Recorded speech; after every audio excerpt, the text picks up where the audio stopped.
Proverbs 19 verse 2 says, "Desire without knowledge is not good. How much more will hasty feet miss his way?"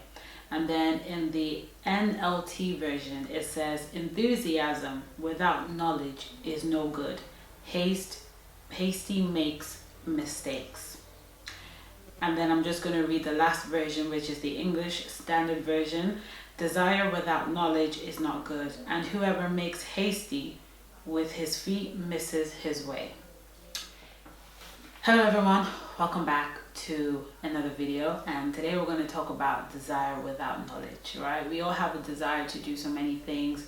We have the desire to embark on so many journeys, like it could be fitness, it could be career, it could be health, it could be hair, different things that we want to embark on, but we don't have enough knowledge to be able to embark on those things. And there's an issue when you have a desire to do something but you don't have adequate knowledge to keep going, because if you don't have enough knowledge before you go ahead and embark in such a journey, you could make a lot of costly mistakes and you could spend more money than you expected, and it could cause you to be broke, and it could cause you to quit, and it could cause you to stop, or it could even cause future health problems. So today I'm going to talk about the importance of having adequate knowledge before you go ahead and embark on a journey, or before you go ahead and decide to do the things that you desire to do in life.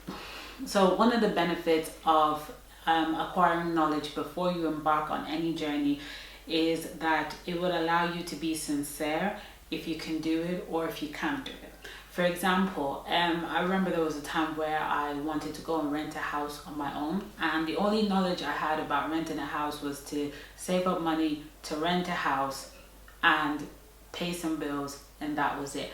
I did not know that there was deposits that had to be done. There's things called stamp duty that had to be done, and all these other stuff that comes with renting a house. I had no knowledge about it. So when I started digging more information, I said to myself, can I actually afford this right now? Can my income afford paying bills and paying house rent at the same time, buying food and all these other stuff? So I said, no. And I remember someone came to me and they were telling me, well, you can do a rent to buy.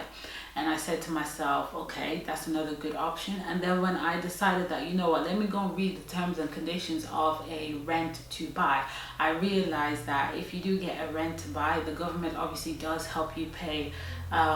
They do loan you some money towards the mortgage, right? But the condition is you're not allowed to live in any other house than that house. So I said to myself, I can't do this because I'm single. Obviously, by the time I get married, I'll be moving to my husband's house, so there's no way I can stay in that kind of house. So because I've acquired enough knowledge about it, I did not go ahead and embark on that journey of buying myself a house, because I was sincere to myself that, listen, I can't afford this. This is too much stress right now from what I'm doing. And if I go ahead and embark on these things, I won't be able to spend more money on the freelance stuff that I'm doing towards my design. This is why it's very important for you to acquire knowledge. Word of mouth is very powerful. People can come to you and suggest so many things, but please, I am begging you, read the terms and conditions apply. I know they normally write the terms and condition apply in like a font size 10 or 11, very, very tiny, but that information is very, very important. It's very crucial. Read it, take your time to go through it. When I was a lot younger, a few years ago, I would never read it, and whenever I wanted to make some changes, it would be difficult because they would say, no, in our terms and condition, you can't do it because of blah, blah, blah, blah, blah, blah. So now I've gotten to that point where every single time I want to do something, I'm always asking, what's the terms and condition? Send it to my email. If you don't have time to read it straight away, tell them to send it to your email and take time to go through it bit by bit. Another thing is this, there's like birds making noise outside. When you have a desire that you want to start something or you want to pursue something, that is a sign for you to actually start gaining knowledge and preparing yourself mentally for that thing. It's not a sign for you to just get up and go. The fact that the desire is there, that is like an amber light. It's not the green light for you to just get up and pursue it. So the desire is coming because that desire is a sign for you to start doing your research on it. So let's say you want to go to uni and you want to become a doctor. You have that desire in you. Now is the time to start doing your research. Okay, what type of courses do they do? How much do you spend when you're in there? When do you do your internship, your work experience? Like, are you required to buy a uniform? Are you required to buy outfits? You know, do all your investigation, asking people, searching online, checking on YouTube. The beautiful thing is about this day and age is that everything is accessible to us now for free. We don't have to pay that much to get access to it. So understand that the desire is not the green light. The desire is the amber light. So that's the opportunity for you to like really plan and really investigate and do a lot of research as much as you can, so you don't get there full of so many surprises. Another thing that I want you to understand is that sometimes we have the desire to do something, but we may not have enough money to go ahead with it, and that could sometimes cause a little bit of delay. So one of the things I wrote down is that God works with your desire, but he will not throw money down, but he'll give you something to provide money for that thing. So for example, I remember I wanted to get this this camera, right? I think I've done a video about this, testimony about this camera. I got this camera when I had no job. I remember I woke up and I told God that I want to upgrade, I want a proper camera, I'm tired of doing YouTube on my phone. I had no money, I had no job, but that day I got a phone call from Argos and they said, you know what, we're going to give you an Argos card so you can get your camera and you can pay back in 9 months time. I was not qualified to get that card because I had no job, I had no savings, nothing. And the only people that were qualified to get those cards were people who were having some regular income coming in. So they had given me 9 months to pay the money back. Before the 9 months was over, a month before 9 months, I got a job and I was able to pay back fully. So that's how God works. He gives you that desire. That desire is in you. If you don't have enough money to pursue it, when God sees that you're doing your research, you're acquiring knowledge, you're preparing, you're planning, God is going to provide a way for that thing to happen, for you to be able to get it. Trust me, I've experienced this in different areas of my life. God will provide a way. He's not going to throw money down, because in heaven they don't use cash, they don't use coins. Okay, but he will definitely make a way. So do not give up. Don't allow lack of money to allow you to put your desires aside. No, lack of money should not be the reason why you should stop. Lack of money is the reason why you need to depend on God to provide a way for you. Another point is this: do not use people's experience as knowledge. Okay, people like to say that experience is the greatest teacher. Experience can be a teacher, but it can be a costly one. It can be a dangerous one. It could be one that could make you depressed, make you stressed out. And the thing about it is, when people share their experience to you, people don't really share the foundation, the cause, how it started. They don't share that with you. They just share the result, and then they share their own side of the story, but you don't hear other people's side of the story. So never use that as knowledge for yourself. Always use scriptures as knowledge, and make sure that you do your research online with statistics. Okay, statistics.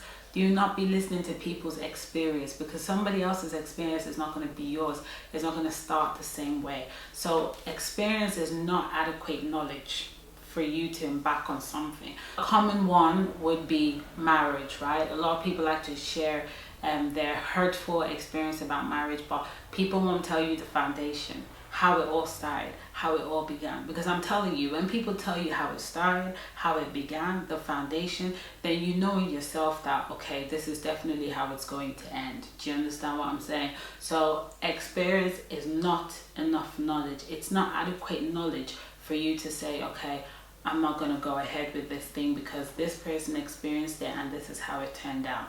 Okay, so please understand that. And then my last point is this: after you've gathered enough knowledge and you've done a lot of research, right? When you've gathered adequate knowledge, gone through the statistics, read scriptures related to it as well, all those information is what's going to push you through and keep you going. But when you don't gather enough knowledge about it, it's very easy for you to stop in the middle.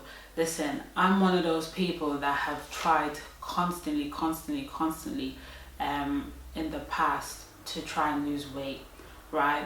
And the reason why I've been failing on it so many times was I did not acquire enough knowledge about it.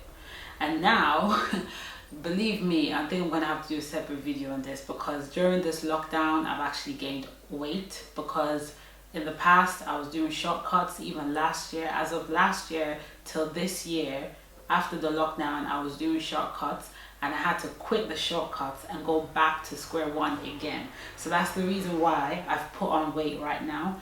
And the reason why I've been failing it is because I didn't acquire enough knowledge for me to actually be able to see the result that I want to see. And so when I don't acquire enough knowledge, I go back to square one, or you just quit and you just don't do it again. So this is why knowledge is important. Knowledge, Bible says my people perish for lack of knowledge. That just shows you how powerful knowledge is. So please, I'm begging you, before you embark on anything, do not look for shortcuts. Shortcuts is going to bring you back to square one, like me. Do not look for shortcuts. Acquire enough knowledge as you can. You should be researching it every single day for like 30 minutes to an hour.